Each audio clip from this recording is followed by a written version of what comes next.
এই আয়াতের দিকে যদি আরেকটু দূরদর্শী দিয়ে লক্ষ্য করেন, যারা কোরআনুল কারীম বা উলুমুল কোরআন চর্চা করে তারা বুঝতে পারবে। ইন্নাল্লাহা ইয়া'মুরুকুম, মনোযোগ দিয়ে শুনুন, নাহলে বুঝতে পারবেন না।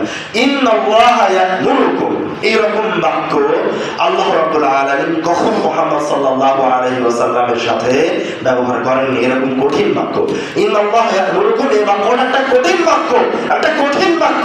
এরকম বাক্য আল্লাহ রাব্বুল আলামিন কখনো মুহাম্মদ সাল্লাল্লাহু আলাইহি ওয়াসাল্লামের সাথে ব্যবহার করেননি, কখনো উম্মতে মুহাম্মাদের সাথে ব্যবহার করেননি।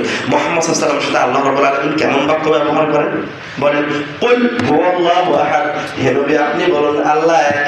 ইয়া আইয়ুহান নবী, হে নবী আপনি বলুন, এরকম বাক্য ব্যবহার করেন।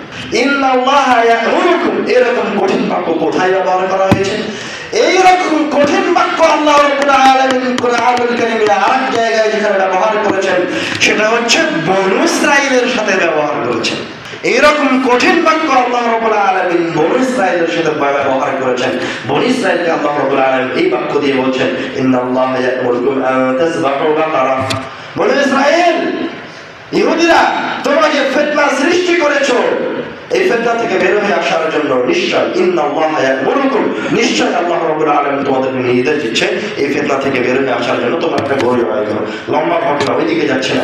আমি বোঝাতে চাচ্ছি যে আমানত কতটা গুরুত্বপূর্ণ, যে যেই বাক্য আল্লাহ রাব্বুল আলামিন ইহুদিদের সাথে ব্যবহার করলেন, সেই এইরকম কঠিন বাক্য, এইরকম কঠিন বাক্য আল্লাহ রাব্বুল আলামিন মুসলমানদের সাথে শুধুমাত্র এক জায়গাতেই ব্যবহার করেছেন। সেটা কোথায়?